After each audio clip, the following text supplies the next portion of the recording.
সম্মানিত সুপ্রিয় দর্শক শ্রোতা, দেশ ও প্রবাস থেকে যারা আমাদের সাথে সংযুক্ত আছেন, ভিডিও দেখতেছেন অথবা শুনতেছেন, সবাইকে জানাই আন্তরিক প্রীতি ও শুভেচ্ছা। বন্ধুরা, আমি কথা বলছিলাম একটা সুইট আপুর সাথে, প্রতিবেদন করবে, অডিও কলে সংযুক্ত। কেন আসলো প্রতিবেদনে, বিস্তারিত ভিডিও জুড়ে থাকছে, অবশ্যই ভিডিওটা কন্টিনিউ করবেন। আসসালামু আলাইকুম। ওয়ালাইকুম আসসালাম। আসসালামু আলাইকুম। ওয়ালাইকুম আসসালাম, কেমন আছেন? ভালো আছেন? হ্যাঁ ভাইয়া, ভালো আছি। ভালো আছেন? এই তো আলহামদুলিল্লাহ ভালো আছি। ভালো আছি, ভালো থাকবেন, ভালো থাকাই কামনা করছি। শুনতে চাচ্ছি প্রতিবেদনে কেন আসছেন? হ্যাঁ, প্রতিবেদনে আছে একটা ভালো একটা মনের মানুষের জন্য। প্রতিবেদনে আসছেন ভালো একটা মনের মতো মানুষের জন্য। হুম। আপনার মনের মানুষ নাই? না ভাইয়া, মনের মানুষ থাকলে কি আর প্রতিবেদনে যেতাম? মনের মানুষ পাইতে গেলে একটা বয়সের দরকার লাগে, সেই বয়সটা হয়েছে আপনার? হ্যাঁ, অবশ্য হয়েছে। কত বছর বয়স আপনার? 18 বয়স। আগে বিয়ে হয় নাই? না, আগে কখনো বিয়ে হয়নি। পরিবারে বর্তমানে আসে কি কি আপনার?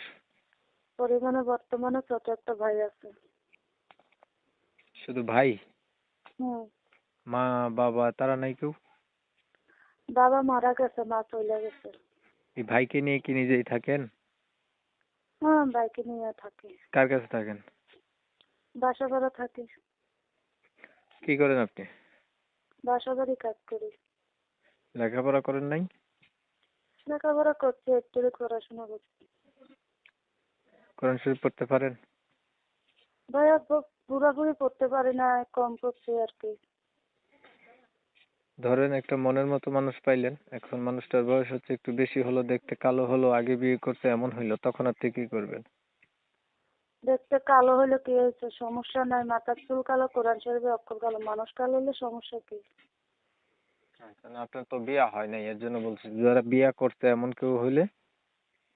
সমস্যা না, আর যদি খাওয়াতে পারে পাঁচটা করে। ঠিক আছে, আপনার বিষয়টা আমি ক্লিয়ার করে দিচ্ছি। প্রিয় দর্শক শ্রোতা, শুনছিলেন আমি কথা বলছিলাম, এই সুইট আপুটি প্রতিবেদনে এসে চাইতেছে একটা ভালো মনের মতো মানুষ, যে তার সুখ দুঃখের সাথী হবে। পরিবার সম্পর্কে জানতে গিয়ে জানলাম বাবা মা কেউ নাই, ছোট ভাইকে নিয়ে সে থাকে, বাসা বাড়িতে কাজ কাজ করে খায়, অল্প কিছু লেখাপড়া আছে।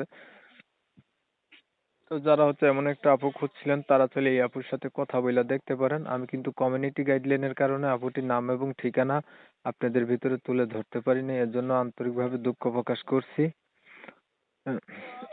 যারা আপুটির নাম ঠিকানা সম্পর্কে জানতে চান, অবশ্যই ওনার নাম্বার আমি ভিডিওর স্ক্রিনে দিচ্ছি, আপনারা ফোন দিবেন, যোগাযোগ করবেন, তাহলে জানতে পারবেন। আপুকে আর কিছু বলবেন? না ভাই, আর কিছু বলবো না। তো আপনারা অনেক সময় নিয়ে পাশে থাইকা ধৈর্য ধরে কষ্ট করে ভিডিও দেখছেন, এর জন্য সবাইকে জানাই এমএসকে টিভির পক্ষ থেকে ধন্যবাদ। সবাই ভালো থাকবেন, সুস্থ থাকবেন, আল্লাহ হাফেজ।